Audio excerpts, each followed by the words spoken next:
Buenas tardes. Es un gustazo siempre saludarlos. Quiero decir que me sentí altamente apreciado el día sábado de ver a distinguidos compañeros y eso va para todos. O sea, quienes vinieron el sábado representando dignamente a todos los compañeros, a todo el grupo, y entonces me hace sentir cómodo, bien, y ahí estoy revisando trabajos. Vamos a ver cómo van las exposiciones. Vamos a ver si me recuerdo que había anotado quién participaba, si no lo vamos a tener que manejar de...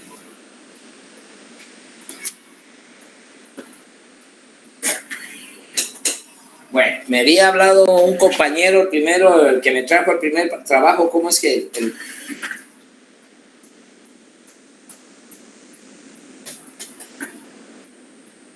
Bueno, ¿quién va a participar primero?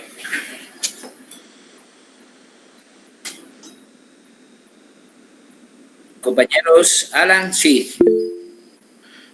Buenas tardes, licenciado.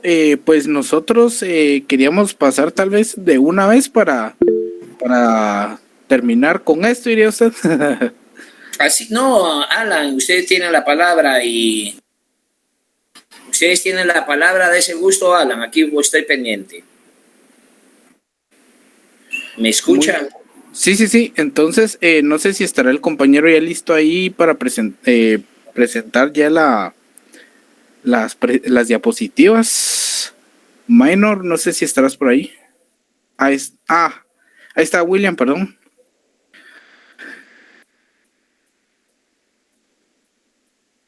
No sé si me escucha, Lick. Sí, se escucha bien. Muy bien, entonces pues nosotros, buena tarde compañeros, nosotros vamos a exponer sobre lo que es el conflicto armado interno, qué fue lo que sucedió, cómo dio inicio todo, ¿verdad? Porque cada hecho pues tiene un inicio y nunca tiene un final, lamentablemente. Y pues vamos a exponer sobre el alzamiento, cómo fue que dio inicio todo eso, ¿verdad? Y más que todo comenzó desde las filas del ejército de Guatemala, un 13 de noviembre de 1960 en el que provocó un descontento con el gobierno de Idígoras Fuentes, que provocó que el 30% del ejército se alzara. Y este alzamiento buscaba derrocar al gobierno de Idígoras Fuentes, porque en su gobierno fue notable la corrupción y los malos manejos de ese entonces el gobierno. Además, lo que más les molestó a los alzados fue que él autorizó el entrenamiento en Guatemala de aproximadamente 5,000 tropas cubanas anticastristas en la finca La Helvetia en Retaluleu, y asimismo hizo disponibles pistas aéreas en el área de Petén para facilitar la invasión estadounidense en 1961 a la bahía de Cochinos en Cuba. Esto a cambio de las promesas que le había ofrecido en ese tiempo el presidente estadounidense John Kennedy, que fue dinero y el aumento de la cuota del azúcar guatemalteca en el mercado de los Estados Unidos. Los alzados tenían ya desarrollado todo, pero hubo una delación entre ellos, lo que precipitó la toma del control del cuartel de Matamoros en la madrugada del 13 de noviembre, y a consecuencia de esa delación, provocó un descontrol y una desorganización en las filas de los alzados. Sin embargo, esta delación obligó que se reagruparan en los departamentos de Zacapa y Puerto Barrios, y es allí donde figura los exmilitares Marco Antonio John Sosa, Luis Turcio Lima y Luis Trejo Esquivel, quienes fueron los principales impulsadores de la guerrilla, podríamos llamarlo, en Guatemala.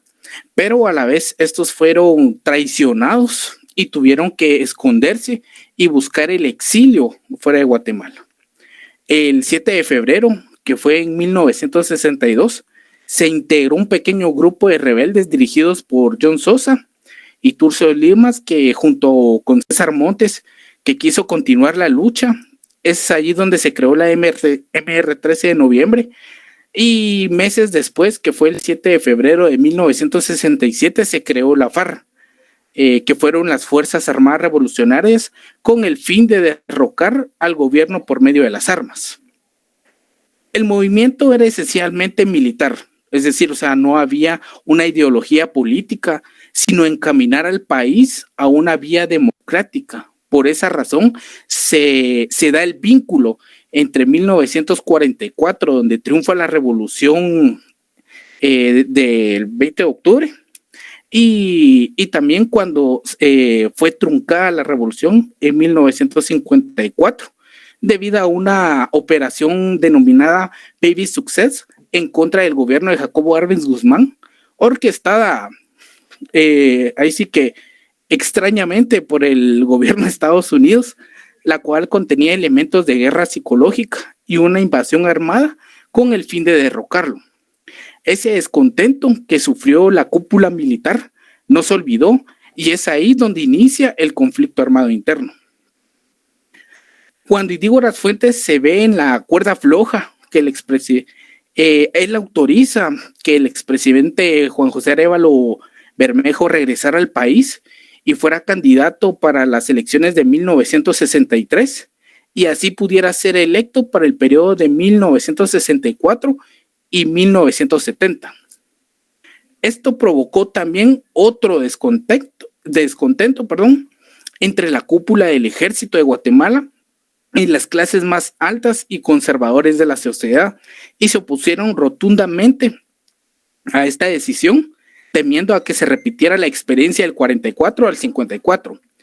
A finales de marzo, los rumores de que Arévalo ya iba a ingresar al país salieron en los periódicos que él ya se encontraba en Guatemala. Esto provocó al día siguiente, la madrugada, el 30 de marzo de 1963, Indígoras Fuentes fuera derrocado por su ministro de Defensa. En ese entonces era el coronel Enrique Peralta Zurdia, quien inmediatamente declaró estado de sitio, y pensando que el triunfo electoral de Juan José Arévalo era seguro e inevitable, anuló las elecciones de 1963, acusando a Indígoras Fuentes de estar a punto de entregar el poder en las manos enemigos. Entonces fue expulsado a Panamá, con lo que se truncó la primera oportunidad de reencauzar a Guatemala a una vía democrática interrumpida hacia una década, ¿verdad? Entonces ahorita va a comenzar la otra compañera y va a continuar con la exposición, ya desarrollando más lo que es el conflicto armado. Gracias.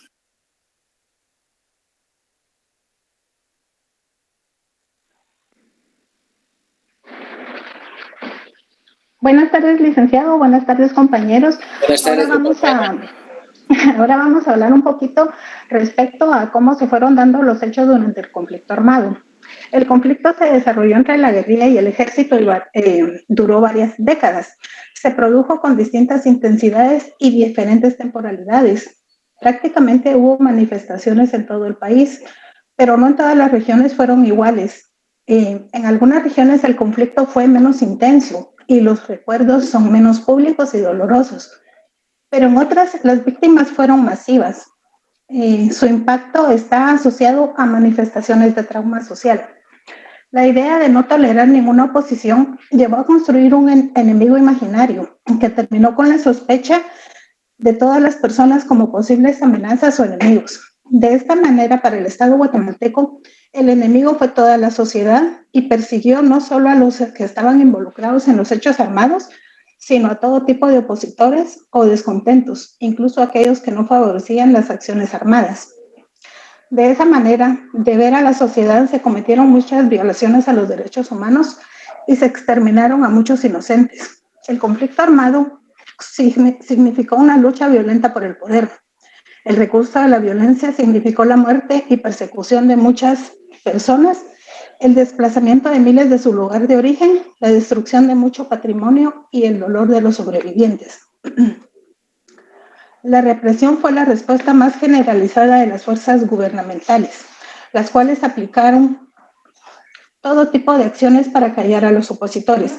Con esta acción represiva se rompieron las bases legales del Estado de Derecho y las fuerzas gubernamentales actuaron siempre fuera de la ley, pues en Guatemala no funcionó la persecución legal de los opositores. Las grandes matanzas son manifestaciones violentas y masivas y son las más extremas del conflicto y marcan la memoria colectiva del mismo. Las fuerzas del Estado utilizaron como medida estratégica la eliminación masiva de aquellas personas sospechosas de participar o simpatizar con la guerrilla. Decenas de miles de personas, entre hombres, ancianos, mujeres y niños, fueron asesinados, especialmente entre los años 1981 y 1985.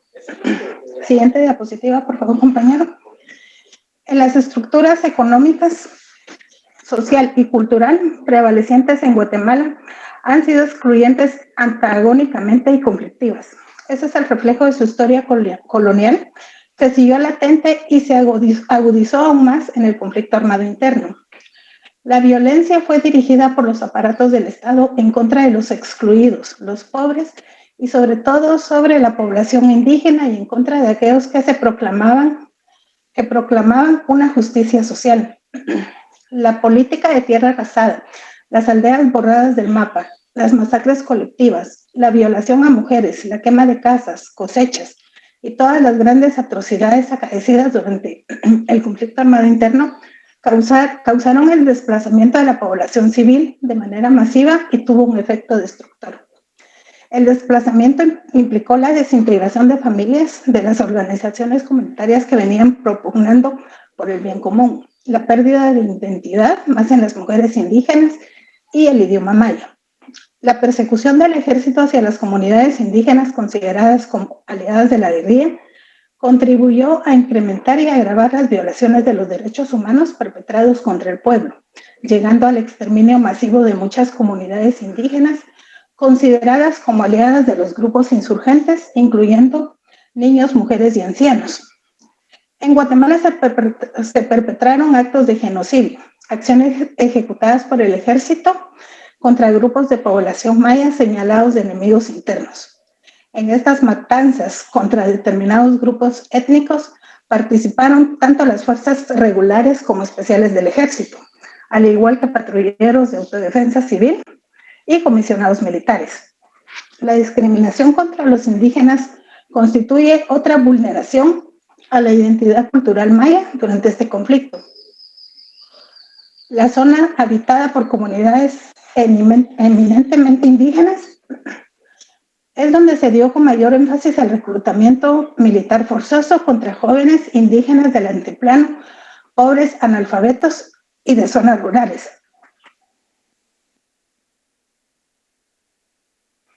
Siguiente diapositiva, por favor, compañero. Durante este conflicto se dieron diferentes masacres a comunidades indígenas, sobre todo las que sobresalen porque tuvieron un efecto a nivel internacional, fue la masacre a Panzós, que ocurrió en Alta Verapaz. Esta fue la primera donde el ejército ejecutó públicamente y con total impunidad en plena plaza central del mencionado municipio. Los campesinos se reunieron un 29 de mayo de 1978 para hablar con el alcalde sobre el despojo de tierras que sufrían por parte de empresas transnacionales y terratenientes locales que operaban en el conocido Valle del Polo Chico. Esto nos muestra el despojo que han venido sufriendo los pueblos indígenas. El ejército llegó en mayo de 1978, para ser específicos un 27, y se instaló en el Salón Municipal a la espera de órdenes para capturar y ejecutar a los campesinos que lideraban los levantamientos que exigían la legalización y el acceso a tierras. Esto ocasionó que varios terratenientes del lugar se organizaran y pidieran apoyo al ejército para terminar con esos levantamientos y que desaparecieran. El 28 de mayo el ejército captura a los líderes campesinos para sacarles información. Al día siguiente, al enterarse de que varios de sus compañeros habían sido secuestrados, los pobladores llegan al casco municipal para indagar sobre el paradero de ellos, manifestando de manera pacífica. Sin embargo, los ánimos empiezan a encenderse y los soldados apostados en el edificio municipal disparan sobre manifestantes, silenciando de esa manera a los campesinos y matando en el instante a unos 53 quechíes y persiguiendo al resto. Este hecho fue considerado como el inicio de la implantación de una política de terror de Estado, ya que en los años sucesivos se registraron múltiples masacres con las mismas características durante el conflicto armado interno. A raíz de esta masacre surgieron varias versiones. La oficial indicaba que el ejército actuó en defensa propia, al ser atacado por campesinos que iban armados, manifestando que Cuba fue responsable por haberlos adoctrinado. Sin embargo, los sectores populares y los campesinos negaron esa versión, manifestando que fue una emboscada planificada entre los terratenientes del lugar y las autoridades municipales y castrenses para detener las manifestaciones que exigían la legalización de sus tierras y que nunca llevaron armas. Cabe resaltar que esta masacre se dio durante el gobierno en general de Claudio García. Otra de las masacres que se llevó a cabo fue la de las 2 R's. Esta es una de las acciones más crueles y atroces llevadas a cabo por el ejército durante el conflicto armado interno. Esta comunidad recién se había formado en la Libertad Petén. En 1978, el gobierno de Lucas García realizó la distribución gratuita de tierras fiscales a través de la Agencia de Fomento y Desarrollo Económico de Petén, repartiendo 100 caballerías de tierras fiscales a Federico Aquino Urbano y Marco Reyes. Y es aquí donde ellos le pusieron también a la comunidad las 2 R's en mención a las 2 personas a quienes se fueron entregadas estas tierras. Ellos también se la repartieron a los comunitarios que solicitaban algunos terrenos. A principios de 1982, varios miembros de la insurgencia de las Fuerzas Armadas Rebeldes FARC realizaron actos de presencia en la zona. A mediados de ese año, en septiembre, se produjo una emboscada a las unidades militares, donde fueron asesinados 17 soldados, confiscándoles el armamento y equipo militar, lo que hizo que se intensificara la presencia militar. Ante esta situación, el ejército organizó la patrulla de autodefensa civil en la comunidad 2 R's, pero con el objetivo de que patrullaran aldeas fuera de su comunidad, como la aldea Las Cruces, que hoy es el municipio de Las Cruces, cercana a la comunidad de las 2 R's. Ante la negativa de los habitantes de las 2 R's, el ejército comenzó a difundir que ellos eran guerrilleros. Cabe mencionar también que la mayoría de los habitantes de esta comunidad eran pobladores indígenas. El 5 de diciembre de 1982, siguiente diapositiva, por favor, compañero. El ejército colocó retenes con soldados y patrullas civiles para impedir que salieran las personas de la aldea. A las 23 horas llega a la zona un pelotón de fuerzas especiales caiviles con la instrucción de registrar la aldea, matar a sus habitantes y recuperar los 19 fusiles que habían sido tomados por la guerrilla. Los militares fueron uniformados como guerrilleros, esto para hacer creer a la población que sería la guerrilla quien asesinara a los aldeanos. Caminaron durante la noche recorriendo 6 kilómetros hacia la aldea. A las 3 de la madrugada del 6 de diciembre llegaron al menos 58 militares que comenzaron a sacar a los habitantes de sus casas, separando a hombres, encerrándolos en las escuelas, y a las mujeres y niños los confinaron en 2 iglesias de la comunidad.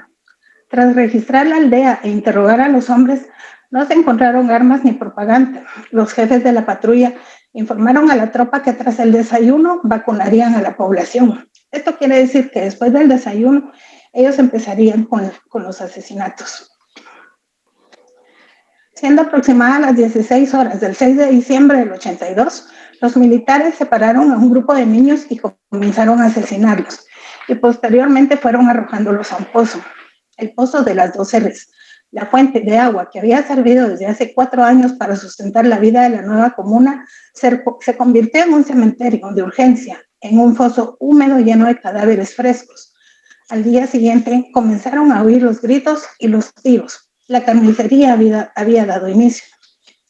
En ese momento varios militares comenzaron a violar a las jóvenes que se encontraban encerradas, muchas de ellas menores de edad.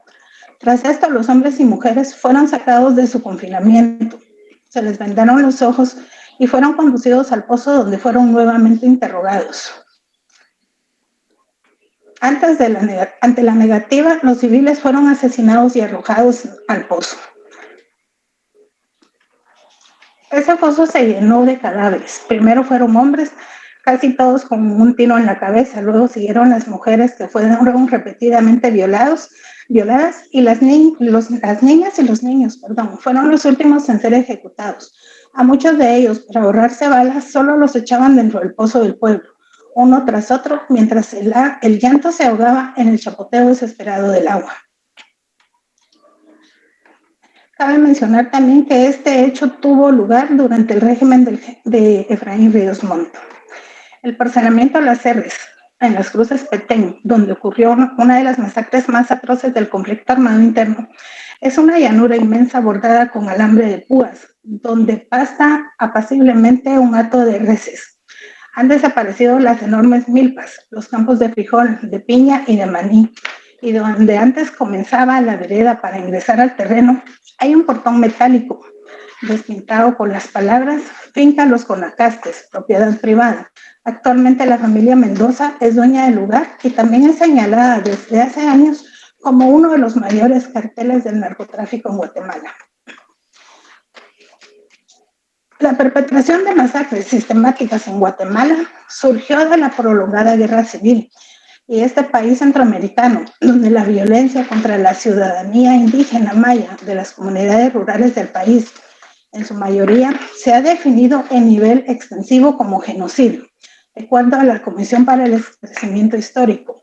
Según los crímenes continuados contra el grupo minoritario maya y Xil, asentado entre 1981 y 1983 en la demarcación septentrional del departamento del Quiché, en la región petrolera de la Franja Transversal del Norte, con la implicación del exterminio ante la baja densidad demográfica de la etnia y la migración forzada de comunidades completas hacia la región fronteriza en busca de asilo de Chiapas en México, desarrolladas por la persecución, además de carecer como procedimiento de Estado tácticas de tierra arrasada, torturas, desapariciones, polo de desarrollo, eufemismo para campos de concentración y ultrajes recurrentes contra las mujeres y niñas y chiles. Muchas de ellas murieron por esta causa. Crímenes de lesa humanidad en contra de todos los órdenes internacionales de derechos humanos. Estos fueron los momentos más crueles y duros de la guerra civil en nuestro país. La Comisión para el Esclarecimiento Histórico estima que cerca de 200,000 personas fueron asesinadas o desaparecidas. El crimen más común fueron las ejecuciones extrajudiciales, seguido de actos de tortura. El ejército fue responsable del 85% de las violaciones de las patrullas de autodefensa civil. Los comisionados militares y otras fuerzas del Estado también fueron colaboradores para estas masacres y estos actos crueles. La guerrilla fue responsable del 3% de los casos. Los departamentos que fueron más afectados fueron Quiché, Huehuetenango, Alta Verapaz y Baja Verapaz. Cerca del 90% de las víctimas estaban localizadas en zonas rurales y el 83% eran indígenas mayas. Ahora mi compañero seguirá con la exposición. Muchas gracias. Buenas tardes, licenciado. Buenas tardes, compañeros. Buenas tardes, compañero. Muchas gracias. Tengo el gusto de conversar con todos ustedes acerca de los acuerdos de paz en Guatemala. Un tema de mucha trascendencia para nosotros como país, como nación. Una esperanza, ¿verdad?, para nosotros como país y en la lucha de buscar el esclarecimiento también de todo el sufrimiento y las épocas duras que hemos vivido como país, ¿verdad? Es un tema de muchísima importancia y relevancia dentro de todas las exposiciones que hemos realizado, porque los temas nacionales que exponemos, todos los compañeros confluyen hacia este tema, porque es acá en donde se busca la solución a todos estos conflictos. Son temas en los cuales el gobierno de Guatemala y la URNG, la Unidad Revolucionaria Nacional, buscan una negociación para poder alcanzar soluciones pacíficas, ¿verdad?, para ponerle fin al conflicto armado que se vivió en Guatemala por más de 30 años, ¿verdad? Épocas dolorosas, duras y difíciles que nuestro pueblo ha vivido. Muchos países contribuyeron a la negociación, ¿verdad?, de como mediadores para que todo esto se llevara a cabo. Podemos mencionar a México, España, Noruega, entre otros, ¿verdad? Vamos a dar lectura al cúmulo de los acuerdos y también a las personas que participan en este proceso, también mencionando algo de suma importancia, era la fecha, ¿verdad? Que el 29 de diciembre de 1996, en el Palacio Nacional de la Cultura, se firman el acuerdo de paz firme y duradera durante el gobierno del presidente Álvaro Arzú. Voy a proceder ahora a dar lectura a los personajes, ¿verdad?, que participaron en la firma de los acuerdos de paz y al cúmulo de estos acuerdos. Procedo entonces en estos momentos. El acuerdo de paz firme y duradera consta de 7 páginas. Fue suscrito por 4 comandantes de la URNG, Rolando Morán, Pablo Monsanto, Carlos González, Jorge Rosal. Por Copaz, Gustavo Porras, Raquel Zelaya, Richard Castillo y el general Otto Pérez Molina. El presidente Álvaro Arzú, también presidentes de Centroamérica, Venezuela, Colombia, y el jefe de gobierno español, José María Aznar. El secretario de la Organización de Naciones Unidas, Boutros Ghali. Ahora vamos a dar lectura al cúmulo de los acuerdos. ¿En qué país se suscribió dicho acuerdo y la fecha? Iniciamos con el número 1. Acuerdo marco sobre democratización para la búsqueda de la paz por medios políticos. Suscrito en Querétaro, México, 25 de julio de 1991. Número 2. Acuerdo global sobre derechos humanos. México, Distrito Federal, 29 de marzo de 1994. Número 3. Acuerdo para reasentamiento de las poblaciones desarraigadas por el enfrentamiento armado Oslo, Noruega, 17 de junio de 1994. Número 4. Acuerdo sobre el esclarecimiento de la Comisión para el esclarecimiento histórico de las violaciones a los derechos humanos y los hechos de violencia que han causado sufrimiento a las poblaciones guatemaltecas. Suscrito en Oslo, Noruega, 23 de junio de 1994. Número 5. Acuerdo sobre identidad y derecho de los indígenas. México, Distrito Federal, 31 de marzo de 1995. Número 6. Acuerdo sobre aspectos socioeconómicos y situación agraria. México, Distrito Federal, 6 de mayo de 1996. Número 7. Acuerdo sobre fortalecimiento del poder civil y función del ejército en una sociedad democrática. México, Distrito Federal, 19 de septiembre de 1996. Número 8. Acuerdo sobre el definitivo cese al fuego. Oslo, Noruega, 4 de diciembre de 1996. Número 4. Acuerdo sobre reformas constitucionales y el régimen electoral. Estocolmo, Suecia, 7 de diciembre de 1996. Número 10. Acuerdo sobre bases para la incorporación de la Unidad Revolucionaria Nacional Guatemalteca a la legalidad. Madrid, España, 12 de diciembre de 1996. Número 11. Acuerdo sobre el cronograma para la implementación, cumplimiento y verificación de los acuerdos de paz. Guatemala, 29 de diciembre de 1996. Número 12.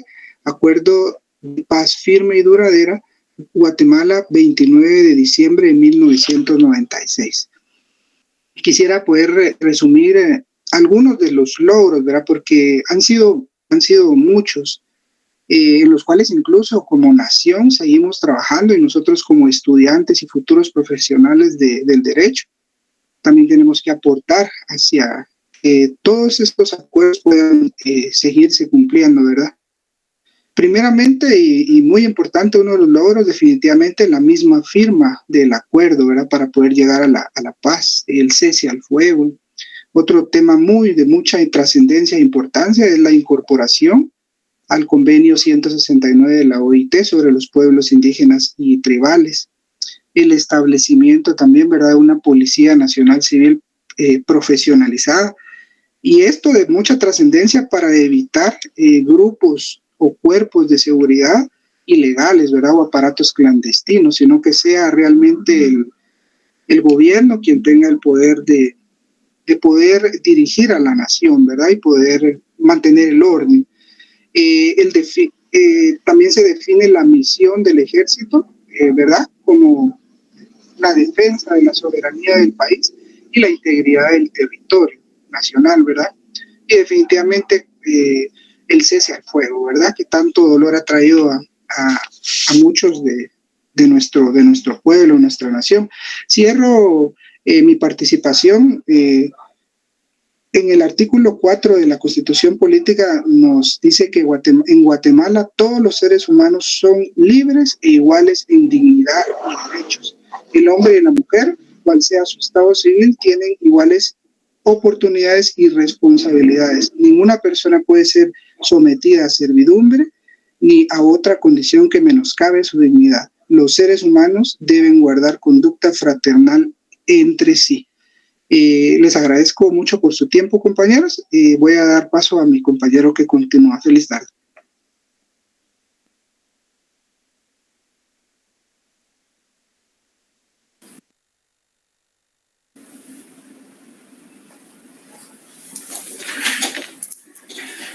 Buenas tardes, compañeros. Emily, te corresponde. Buenas tardes, licenciado. Yo le voy a hablar acerca de los 10 casos más importantes en el conflicto armado. Lo cual tenemos que los casos del conflicto armado han sido 10. Yo le voy a hablar de los primeros 5. Los cuales, según la comisión que estableció los derechos humanos, fueron 10 los casos que fueron mayormente tratados en esa época, que fueron 36 años, desde 1960 hasta 1996. Fueron más de 45,000 personas que fueron desaparecidas, masacradas, y la mayoría de ellos hoy en día están cumpliendo una sentencia por esos casos. Siguiente diapositiva, compañera.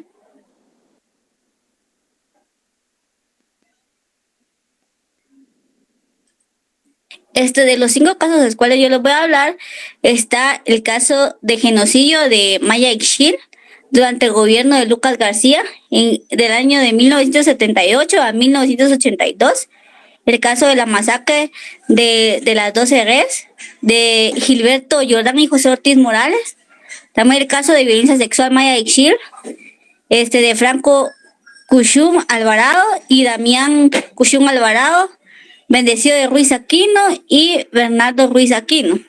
También el caso de desaparición forzada de la aldea de Tampón, Tactic, y el caso de la masacre de Chamán. Cada uno de estos 5 casos tiene algo en común, los cuales fueron en la época del conflicto, fueron hechos de acuerdo en el año del conflicto armado. Cada uno de estos casos, en la mayoría, hoy en día están cumpliendo una sentencia. Por ejemplo, en el caso del caso de la negociación de Maya Ixchil durante el gobierno de Lucas García, en agosto de 1921, el juez Miguel Ángel García Gálvez del juzgado de alto riesgo, Sala B, declinó que había pruebas suficientes para iniciar un proceso penal contra los generales retirados Benito Lucas García y Miguel Callejas, los cuales fueron en contra de la aprobación Maya Ixchil. El caso de la masacre de las 12 res, lo cual es el caso, según mi criterio, el más fuerte que se llevó a cabo en esa época. La jueza del juzgado de alto riesgo de Sala A declinó que había pruebas en audiencia para procesar a exsoldados de las Fuerzas Especiales Caibil y Elmo Jordán por presunto papel en la masacre de las 12 res en 1982. En el caso de la masacre de Chamán, en el juicio de Julio César Armado López, que fue el 31 de mayo de 2021, el exmilitar Julio César Armado López Rodríguez fue capturado después de estar prófugo de la justicia durante más de 2 décadas. Fue encontrado y hoy en día se encuentra remitido al juzgado de mayor riesgo Sala B para que cumpla una sentencia de más de 60 años. Ahorita le doy el espacio yo a mi otra compañera, el cual expondrá los siguientes 5 casos. Tengo unos escenarios ahí. Buenas tardes, licenciado. Buenas tardes, compañeros. Yo les voy a hablar acerca de los otros 5 juicios acerca de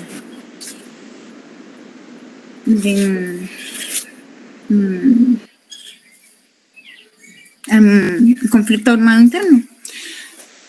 El primer caso de los que yo estaría hablando sería del diario militar. ¿A qué se dio este diario militar? Esto consistió en 195 casos de desaparición forzada, de cual fueron detenidos 11 militares y policías. Estos relacionados a los crímenes de asesinatos y tentativas de asesinatos en 1983 a 1985, durante el gobierno de Óscar Humberto Mejía Víctores. Estas atrocidades están registradas en los grupos élites clandestinos, también conocidos como diario militar, del cual ha sido público en 1999. También estos procesados se acusan de formar parte de las estructuras clandestinas e ilegales. Uno de ellos compareció ante el tribunal durante las audiencias preliminares y 6 exmilitares están prófugos en el caso. Juicio de Creonpaz. El juicio de Creonpaz de zona militar número 21 es el caso de desaparición forzada masiva. Esto siendo uno de los mayores casos de desaparición forzada en la historia de América Latina, en 1981 a 1986, de cual se centra en el descubrimiento de 565 restos humanos en 85 fosas clandestinas en la antigua zona militar número 21, ubicado en Cobán, Alta Verapaz. El siguiente juicio serían casos de las masacres de las 2 R's. Este sucedió en septiembre de 2020. Fue capturado Alonso Bulush Vicente en el territorio de Belice, de cual ha sido acusado en la Fiscalía General de Guatemala, siendo responsable penalmente de la masacre de las 2 R's en diciembre de 1982. Quien estuvo prófugo durante varios, el 12 de octubre del año 2021, pero el abogado de Bolush mencionó que él no estaba bien de salud. Entonces, la jueza suspendió el proceso, el cual ordenó exámenes de salud y de COVID-19, mientras los tribunales de guatemaltecos condenaron a 6 personas, 5 exsoldados caibil y un oficial del ejército. El caso de Toluche Quiché. El caso de Toluche Quiché se dio en enero de 2020. El juez del departamento de Quiché desestimó los cargos contra Juan Alessio Samayoa por los cargos que él tenía de la masacre de Toluche Quiché. Otros delitos graves que ordenó el juez fue de asesinato y violaciones. El juez dictaminó liberación inmediata, del cual los fiscales que en ese entonces estaban, discutieron sobre eso, que no estaban de acuerdo sobre la decisión. Eso sería todo. Muchas gracias por su atención. Bueno, y ahí estamos con el grupo. Un aplauso ahí para... Nick, solo una cosita antes de... Disculpe que lo interrumpa. Permítame, sé que mi cámara se desactivó. Permítame.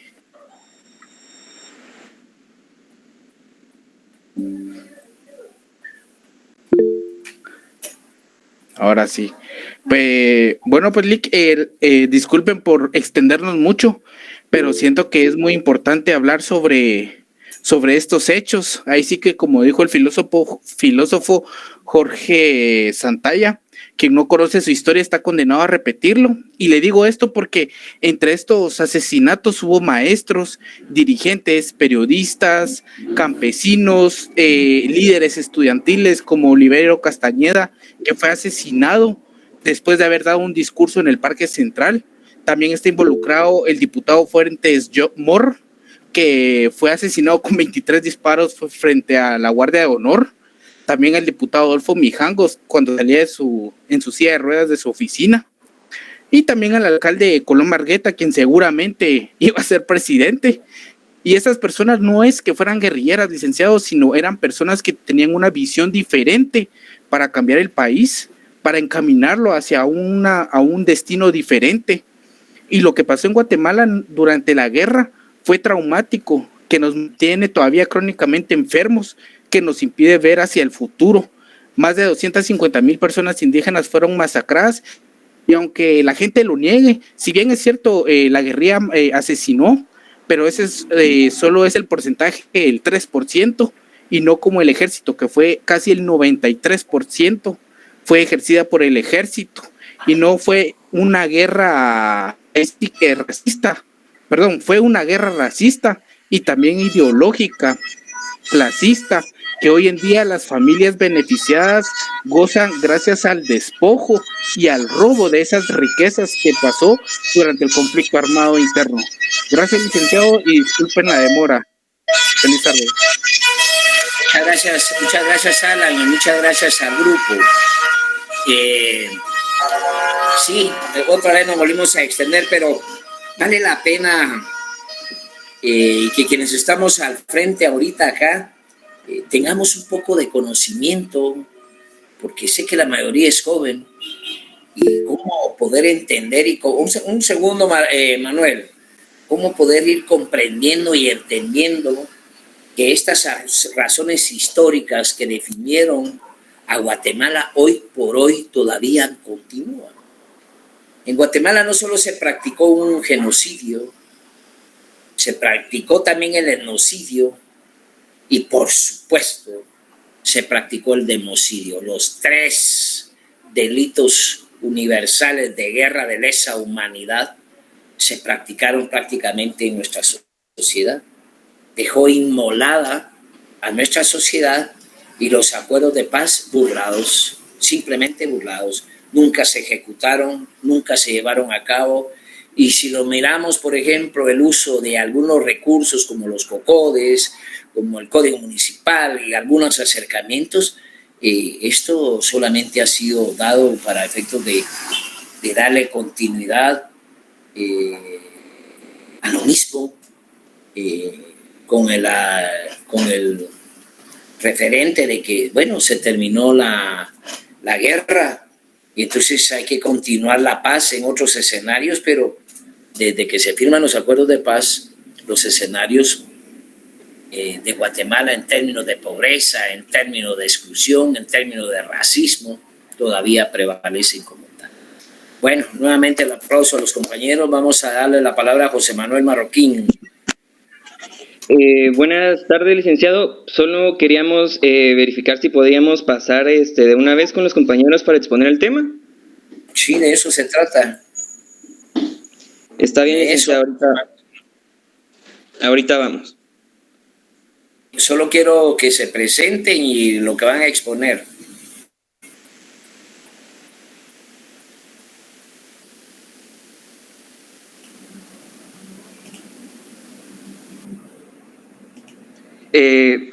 Bueno, buenas tardes a todos. Nuestro tema es Derecho a los pueblos indígenas, genocidio e imaginamiento social. Son dos temas aparentemente distintos, el genocidio y el marginamiento social, pero estos los tomamos desde una perspectiva donde nos afecta a todos como sociedad, especialmente a los grupos determinados de los pueblos indígenas, que conoceremos en el transcurso de esta exposición. Entonces son temas que van estrechamente de la mano, así que vamos a comenzar. Bien, buenas tardes, licenciado, compañeros. Mi nombre es Luis Fernando Hernández. Yo voy a exponer lo que son la definición del marginamiento social. Marginado, por ejemplo, son varios temas que en realidad que se tienen que mezclar para deber de entender directamente lo que es el tema que nos toca, que es el marginamiento y exclusión social. Como tema de marginado es una persona que no está integrada a un grupo específico por falta de trabajo, vivienda o medios, basado en aspectos económicos por la escasa posibilidad de alcanzarlo. Mientras que el tema de marginamiento es un escaso acceso diferencial de la población específica por falta de limitaciones y oportunidades. Marginamiento social, teniendo en cuenta las definiciones anteriores, esta se complementa con la exclusión de personas, grupos sociales y o territorios. Esto a base del producto de la desigualdad, de la distribución de trabajo, por falta de oportunidades y otros medios. La marginación o marginamiento social es la exclusión de ciertos grupos sociales en proceso de desarrollo y sus beneficios. Este fenómeno se produce directamente cuando una persona o grupo de personas en sociedad tiene menos posibilidades. Eso también le llamamos exclusión directamente social, porque abarca mucha gente en realidad. En el lenguaje menos avanzado, el excluir a una persona por su rango económico, etnia o parámetro social, por sus zonas de pensar o por cómo es físicamente, de esta manera se reflejan las desigualdades. En la actualidad, la marginación cultural tiene que ver mucho con el desarrollo de nuestro país. Bueno, y en conclusión, la marginación muchas veces provoca delincuencia, no solo de las personas marginadas que puedan caer en la pequeña delincuencia, a menudo más violencia contra quienes ya están marginados por razones absurdas. Otro de los temas que voy a definir son la desigualdad y discriminación de los pueblos. Guatemala históricamente, ser indígena ha significado cargas valorativas negativas. Los problemas estructurales fueron creados desde la colonización. Han dificultado el camino para lograr el reconocimiento de los pueblos indígenas como sujetos colectivos de derecho y la plena vigencia de sus derechos. Los acuerdos de paz siguen siendo válidos y vigentes y deben orientar al cambio del reconocimiento como nación multiétnica, plurilingüe y multicultural. Los pueblos indígenas, por encontrarse en una situación de denominación territorial, política y social, económica por los descendientes de los colonizadores españoles, reciben diversos tipos de discriminación. Puede ser estructural, institucional e interpersonal. La discriminación estructural, los pueblos indígenas son los que tienen menos acceso a la educación, salud, infraestructura y es fácilmente comprobable por las estadísticas. La discriminación institucional es aquella que en la institución expresamente discrimina a pueblos indígenas específicos, mientras que la discriminación interpersonal es aquella que se da en las relaciones entre personas. Esta ocurre a través de burlas, comentarios denigrantes, gestos desagradables, uso de palabras peyorativas. En la mayoría de casos hacen referencia a rasgos físicos como la piel, pelo lacio, baja estatura, apellidos de origen maya, poco dominio del español y el uso de indumentaria maya. El tema de la desigualdad, discriminación y racismo es un tema tabú. La sociedad y la academia no lo quieren aceptar, puesto que es un sinónimo de retraso y subdesarrollo para el país. Las desventajas económicas. La discriminación incrementa la desigualdad social, las condiciones de pobreza en lo que se encuentra la población indígena.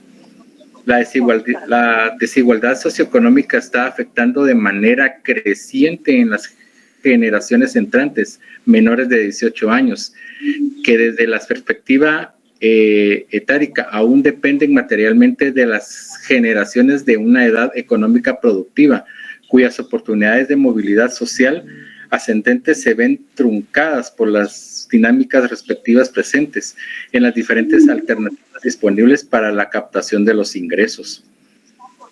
En Guatemala, debido al incorrecto manejo político que se dio en el salario mínimo, este se ha incrementado sin tomar en cuenta su efecto de productividad en la fuerza laboral, perjudicando a la población marginada y más pobre, condenándola al mercado informal y el desempleo. La exclusión en medios educativos. La marginación de los pueblos indígenas es innegable. Aproximadamente el 40% de los indígenas viven en extrema pobreza y cerca de un 80% ya son pobres. La mayoría de las y de los excluidos viven en territorios donde hay más pobreza. Se puede decir que en estos lugares hay una ausencia total de Estado, quien no garantiza los derechos básicos de la población. Los pueblos indígenas no tienen cobertura educativa y la poca que tienen no es totalmente en sus idiomas maternos. El presupuesto del Ministerio de Educación es el más grande del Estado, pero la mayor porcentaje está destinado para el pago de los salarios, dejando a cobertura al rubro menor a un 5% en la educación. Por mi parte ha sido todo directamente, compañeros. Continuando con el tema del Índice de Desarrollo Humano, o IDH, conocido por sus siglas, Guatemala representa actualmente en el año 2022 un retroceso, como podemos ver acá en la gráfica, del 0.638%, a diferencia de los años anteriores. Se ha incrementado la tasa de analfabetización en una cantidad del 2%, lo que quiere decir que Guatemala actualmente ocupa el puesto 15 de 18 países de Latinoamérica que tienen más bajo su índice de desarrollo humano. Esto se debe a grandes deficiencias en el sistema y en la organización del Estado, en la mala planificación de un gobierno y en la mala estructuración y en los malos procesos y ejecución de los proyectos pactados para el avance. Muestra de esto es que Guatemala actualmente más del 46% de los niños siguen teniendo desnutrición crónica. Hace 10 años era un 54%, podemos decir que ha disminuido un 8%, pero un 8% en 10 años, a diferencia de otros países, hace que Guatemala, en lugar de avanzar, se siga retrocediendo, se siga quedando atrás y sigamos estando en épocas parecidas a los años 60, cuando teníamos el conflicto armado interno, donde simplemente los gobiernos no dejaban que prosperara y no tenían una preocupación real por el beneficio del país.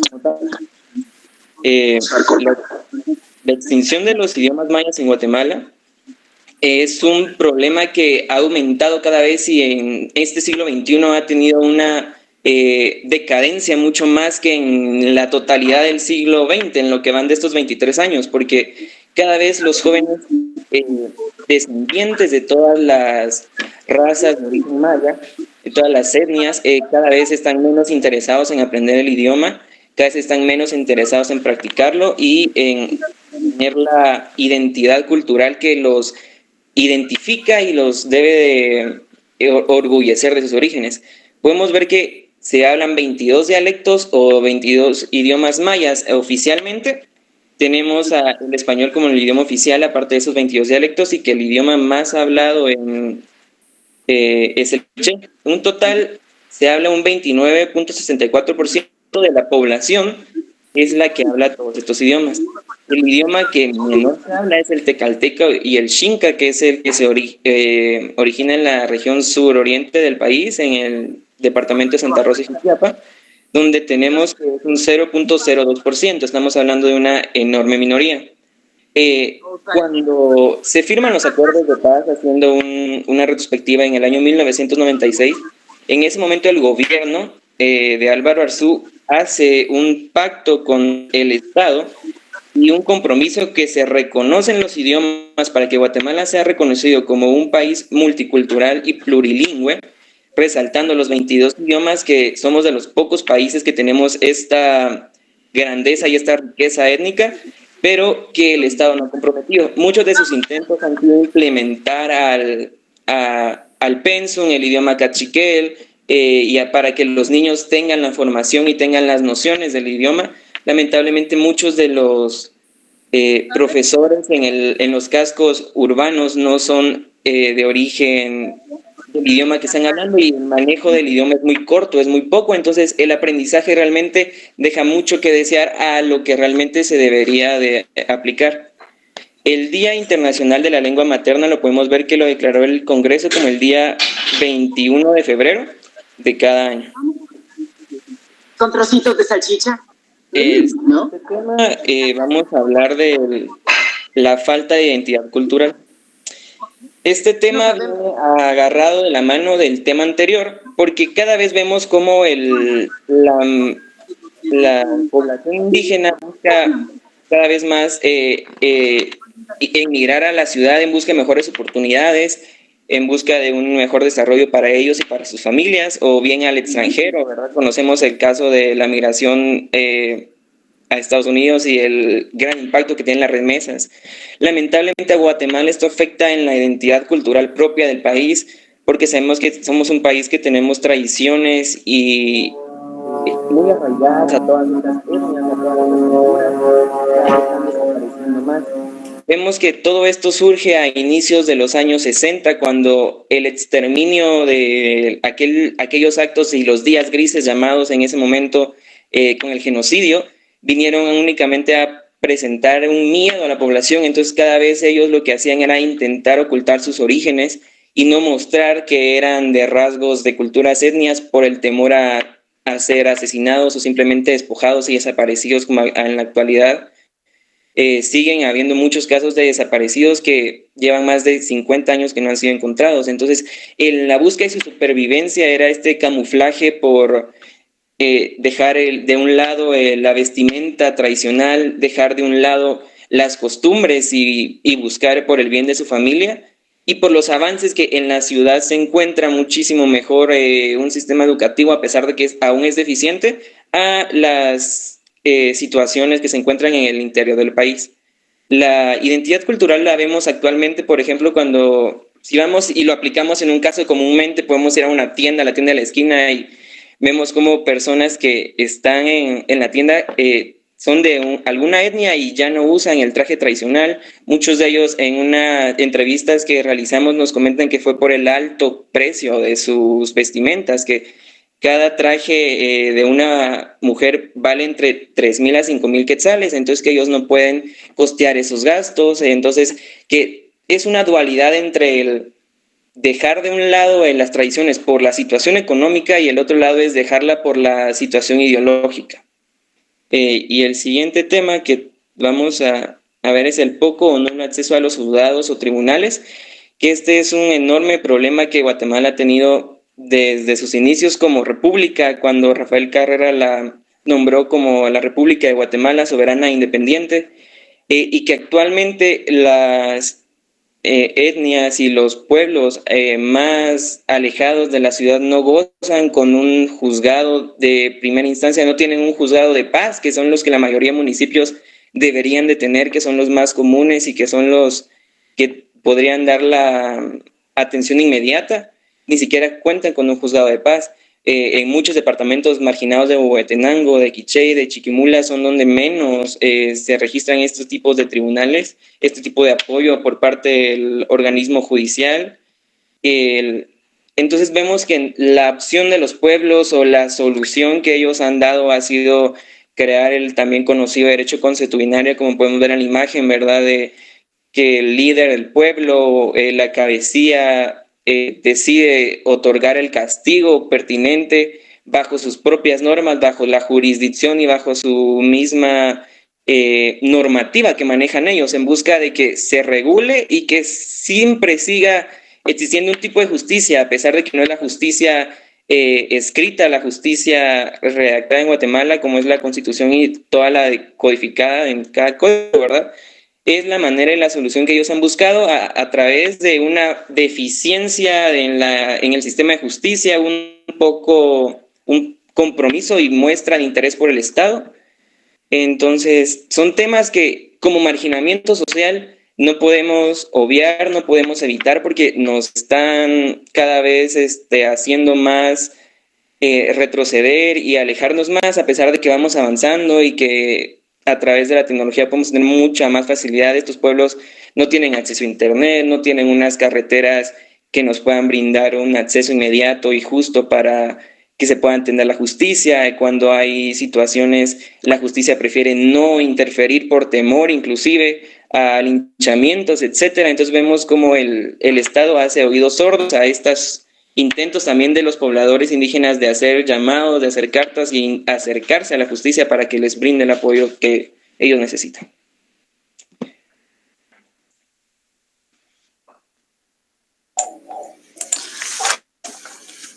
Buenas tardes, compañeros. No sé si me escuchan. Sí, compañero, escuchamos. Se te escucha. Licenciado, compañeros, mi nombre es Silly Santiago.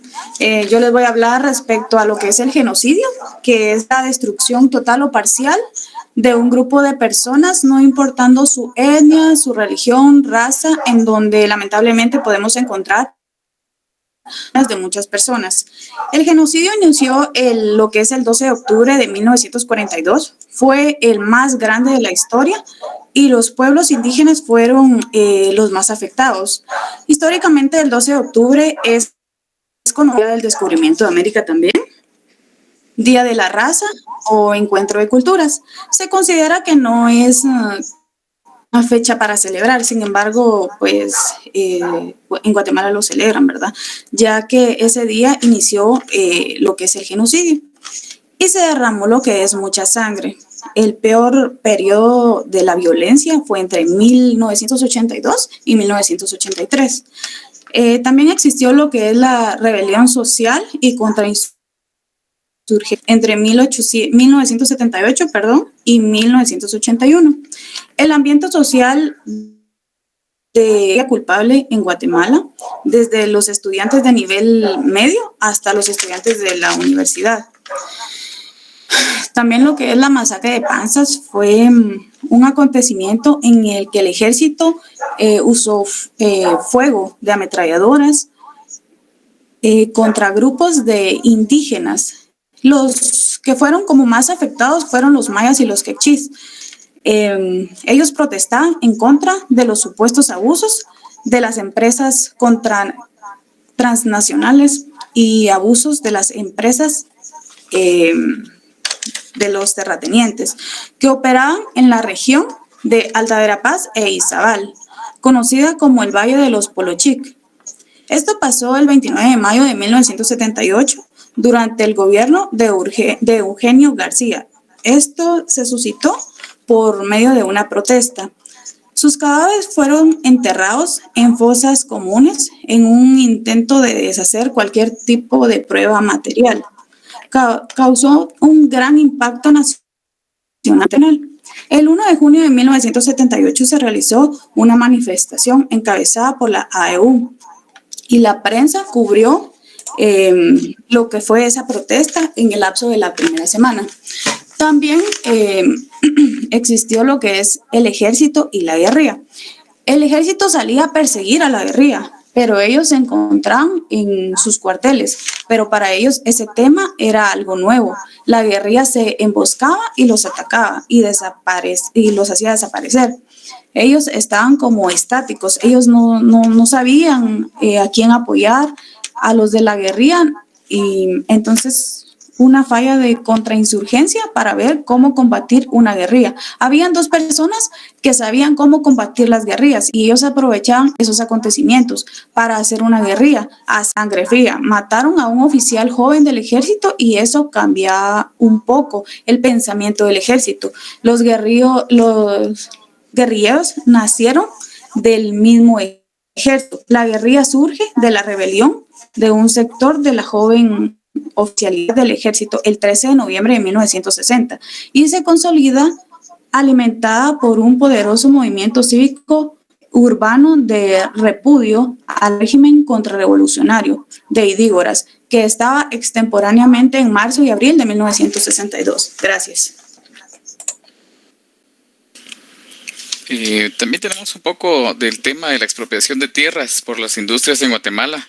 La expropiación sabemos que empieza a partir de mucho tiempo atrás en la colonización española a Centroamérica, donde lamentablemente provocó despojos violentos a las tierras comunales en los pueblos mayas. Tenemos una época muy fuerte que fue en el año de donde el señor Justo Rufino Barrios pues era el presidente. Aquí encontramos específicamente una época donde este señor presidente, entre comillas, casi regala nuestras tierras y evoca todavía más la expropiación a muchos ciudadanos alemanes, a estadounidenses, y en esto pues empieza a comentarse y a sonar mucho lo de la Unity Fruit Company. También encontramos algo bueno en toda esta historia guatemalteca cuando el señor Jacobo Arbenz, nuestro presidente, él decreta el decreto, valga la redundancia, 900, donde lo que se proponía era pues ir reduciendo mucho el tema de los latifundios y los minifundios. Esto se había hecho en Guatemala para que la redención de las tierras empezara a ocurrir, ¿verdad? Lastimosamente, pues sabemos cómo es nuestra historia. Sin embargo, con la firma de los acuerdos de paz en 1996, las comunidades indígenas empezaron a regresar a sus lugares de orígenes. Lastimosamente, cuando ellos regresan a su lugar de origen, encuentran muchas trabas, tanto legales como de tierras, ¿verdad? Porque lastimosamente a las tierras en las que ellos querían regresar, pues ya estaban apropiadas por muchas empresas, y esto pues trajo más problemas lastimosamente. Todavía hoy en día se sigue buscando la manera legal de poderle regresar las tierras a nuestra gente maya. También tenemos un poco acerca de los muertos y desaparecidos. Ya hemos escuchado con los compañeros anteriormente los casos que han sucedido en la situación de las 2 R's, la masacre de Panzós y muchas de estas. Pero para poder encontrar un poco a estas personas desaparecidas, se crea en el año de 1960 la Comisión de Esclarecimiento Histórico. Esto fue promulgado o promovido por las Naciones Unidas con el motivo de poder empezar a recabar información para poder identificar a las personas que habían sido desaparecidas en toda esta época. A estas personas que denunciaban la pérdida de sus familiares, se les pedían ciertos datos. Entre estos datos correspondían los datos personales de la persona que desapareció, características personales, datos sobre la desaparición, presuntos responsables que la familia quizá creía que habían sido, y datos personales de la persona que estaba presentando la denuncia. Lastimosamente, pues todavía se siguen buscando en muchos lugares estos cuerpos. Se han encontrado, mas no han sido lo suficientes como para tener ellos o estos difuntos tener un descanso, ¿verdad? También encontramos un poco de la fundamentación jurídica para estos problemas que han sucedido durante nuestra historia, como puede ser el genocidio.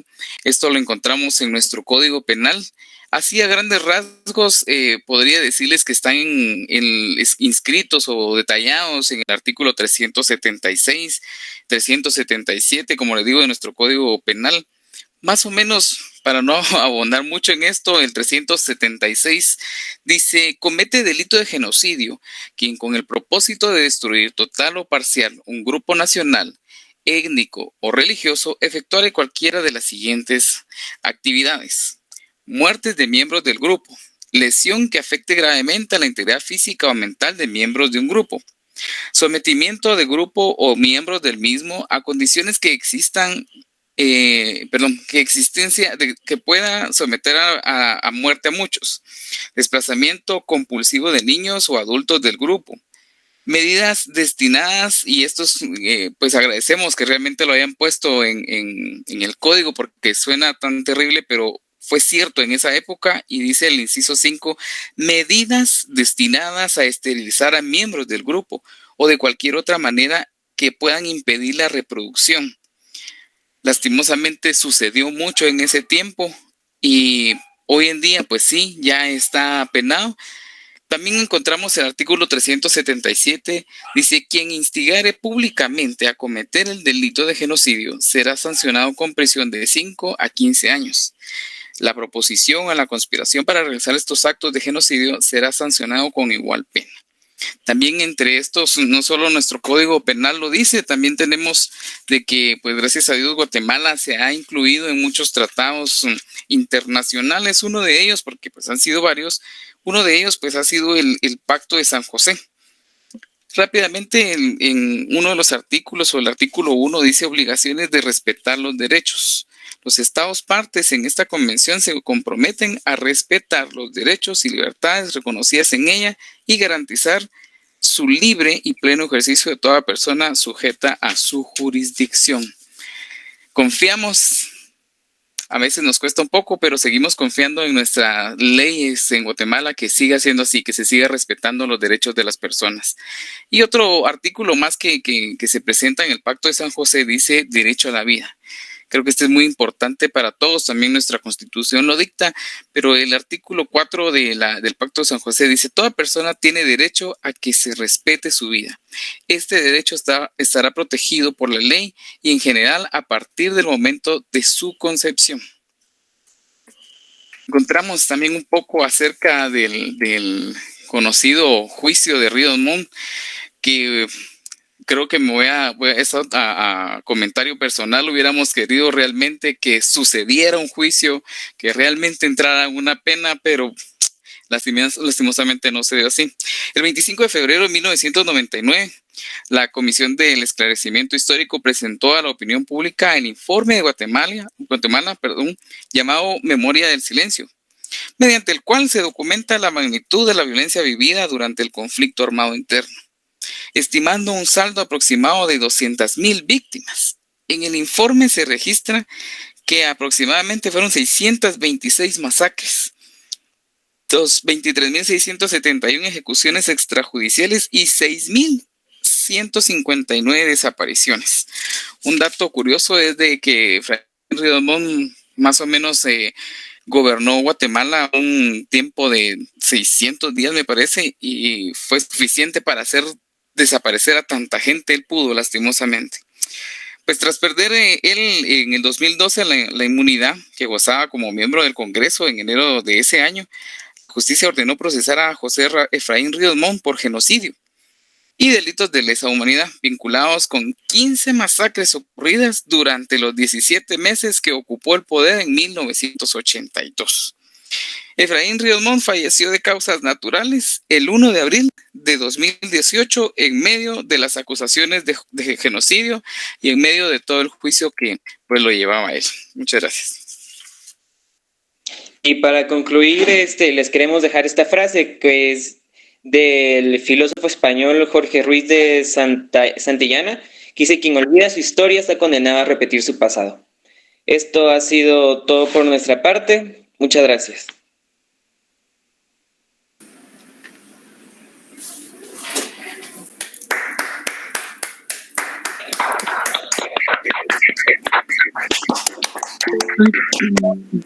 ¿Ahora ibas a decir algo? ¿Ahora, Yesenia? No, perdón, licenciado, solo se efectivó. Ah, bien.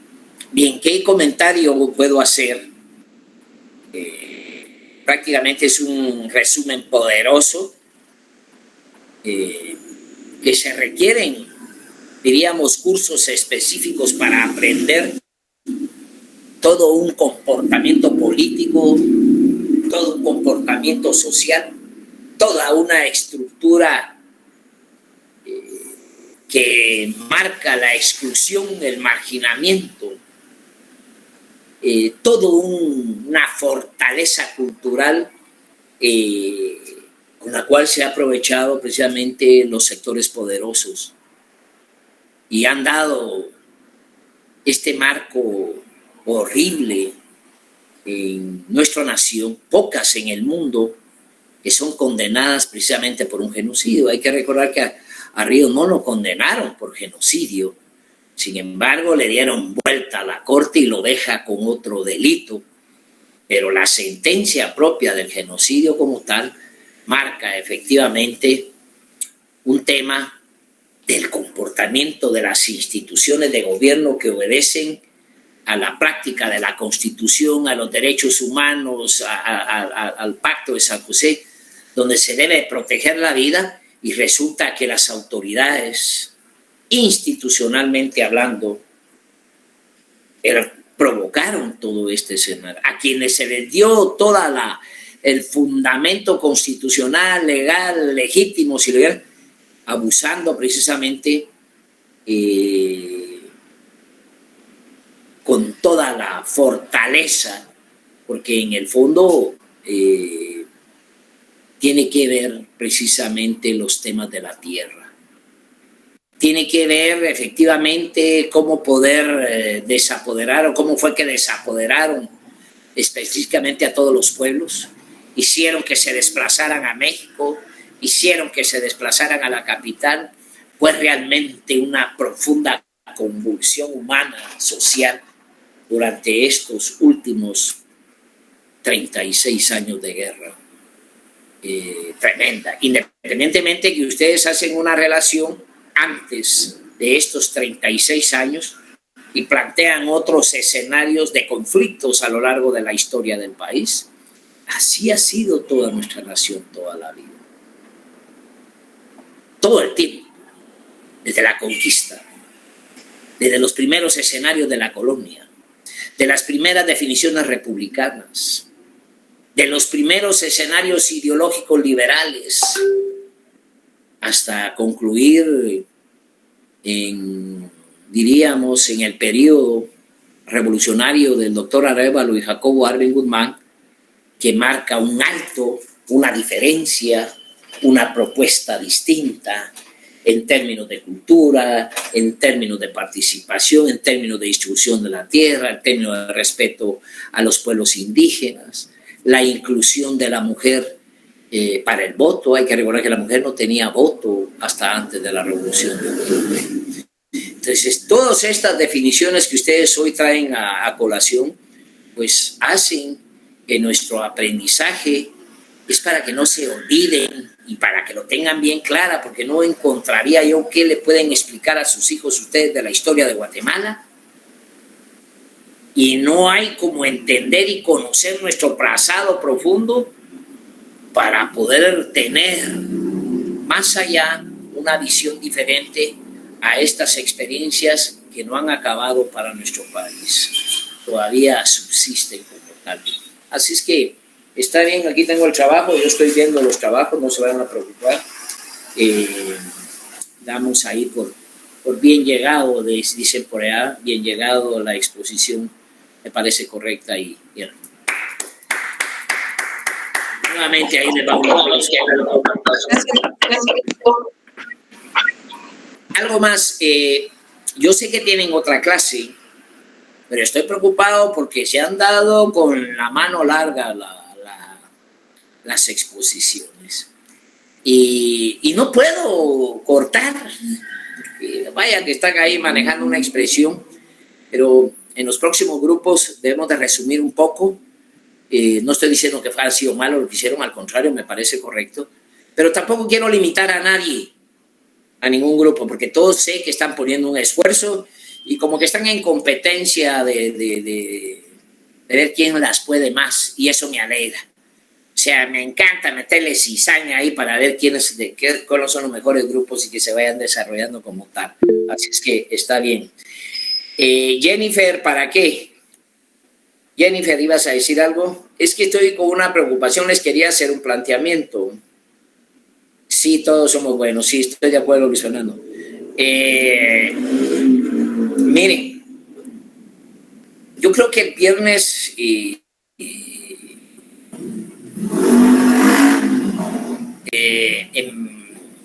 no van a haber clases, y a partir del día viernes, estamos hablando del lunes santo, la otra semana, Y yo quiero ver si me puedo aprovechar de ustedes, por lo menos el día lunes, si quieren que ampliemos el día viernes, pero necesito terminar las exposiciones como tal. Para venir en la Semana Santa, bien pues, después de la Semana Santa, y eso solo lo puedo manejar si ustedes me lo permiten, pues precisamente soy abierto para eso. Y sé que andamos de buena vibra en la cátedra y el alumno, creo que lo podemos lograr si definimos que el día lunes podamos dar. Solo le voy a dar la palabra a Kimberly. Licenciado, buenas noches. Nuestro grupo sí quisiera exponer lo que es el día viernes. Estoy explicando lo del tema de si hay feriado o no. El asunto es aprovechar que todos podamos avanzar lo más que se pueda el día viernes. El viernes deberíamos empezar a las 5:30 y terminar por lo menos hasta las 8. O si no, lo dejamos para el día lunes a las 5:30 y terminamos a las 8. O hasta donde no podamos. Yo honestamente preferiría el día lunes en lo personal. Si ustedes me dan la oportunidad, lo podemos manejar para el día lunes. Pero no importa, ustedes mandan ahí. Voy a dar la palabra a Henry. Licenciado, yo también estoy con la compañera Kimberly, quien acaba de solicitar el día viernes, y creo que el día que usted disponga, ya sea viernes o lunes, estaría bien para nosotros. Sí nos gustaría ser de repente el primer grupo en exponer. Está bien, Henry, no hay ningún inconveniente en eso.